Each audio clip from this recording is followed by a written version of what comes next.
Hi, today we're going to be talking about workplace first aid. My name is Michael Terry, I'm from Momentum Safety and Ergonomics, and this is the 5-Minute Safety Series.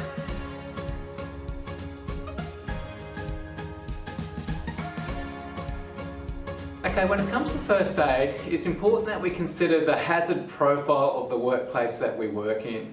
An office is going to be completely different to a construction site, it's going to be different to a rural workplace, it's going to be different to a manufacturing workplace. They will all have different hazard profiles and therefore different first aid requirements. And it's important that we consider this when we're going through and considering what we need for first aid. So things about size, location, and the nature of work that you do need to be taken into account. You might be an office workplace that happens to be right beside a major hospital. Your workplace requirements for first aid are going to be completely different than a really remote workplace where the risks are much higher. So what the First Aid Code of Practice requires us to do is to consider whether we are a low-risk workplace or a high-risk workplace. A high-risk workplace is where workers are exposed to risks where there is a risk of serious injury or illness to them. So once you've worked out the hazard profile of the workplace that you work in, you then need to go ahead and do a first aid risk assessment for your workplace. We've got an example on screen here of a first aid risk assessment that you can have a look at, but it doesn't really matter how you do it. At the end of the day, what you need to come up with is some requirements for things like first aid kits, how many, where are they going to be, first aid personnel, who, how many, what type of training do they need, things like whether you need a first aid room, things like what type of first aid information you need, do you need specific procedures for infection control. These are things that come out of your first aid risk assessment, and the Code of Practice for First Aid gives some good guidance on this. When I refer to the Code of Practice, I'm referring about the Australian First Aid Code of Practice. So let's consider firstly first aid kits. Everyone obviously needs at least a first aid kit in their workplace, and it needs to be appropriate for the type of work that you do. But it's going to need to cater for things like cuts, scratches, bruises, burns, those sorts of things. Some workplaces might need additional equipment for eye injuries, chemical injuries, those sorts of things. So consider your hazard profile and make sure your first aid kit is appropriate for that. Again, the Australian First Aid Code of Practice gives us some good guidance as what is required in a first aid kit. And you can see on screen just an example of what a comprehensive first aid kit might look like or might include. You should also consider where you have your first aid kit. If you're a small workplace, one first aid kit should be adequate. If you're a much larger, much more geographically spread out workplace, you're going to need a number of first aid kits.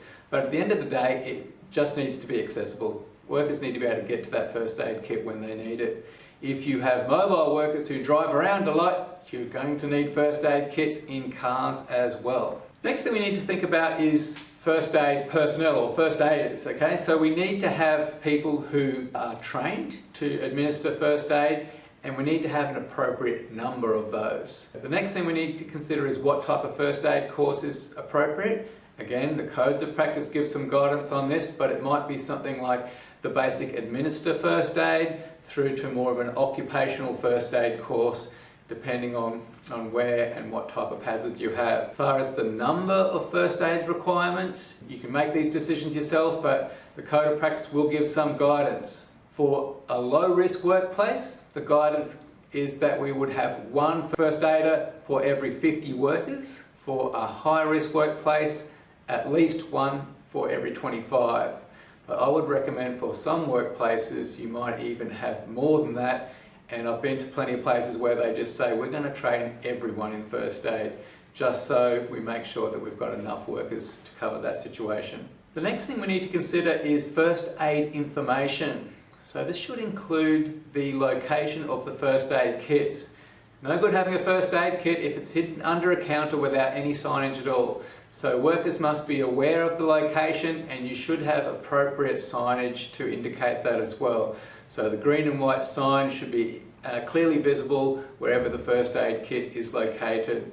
We need to make sure we give information as far as who are the first aiders. So I suggest this should be covered at induction, so any worker who comes on site or starts working for your workplace knows who the first aid person to contact is and how to contact them. We also need to have basic first aid procedures as far as how to record first aid injuries, how we go about that, what other types of incident reporting are required whenever someone has a first aid injury.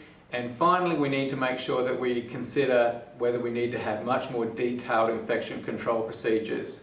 So if you work in a workplace where the risk of biological infection is a real risk, such as a hospital or a vet clinic, then you need to have appropriate procedures to include things like hand washing and standard infection control procedures. So there we go, guys. That's a basic summary of first aid in the workplace. There's no strict rules on this, as you can see. All right? Main requirements are that you do a comprehensive assessment of your first aid requirements. If you're a low risk workplace, it's going to be relatively simple. You're going to need a basic first aid kit and at least one trained first aid personnel.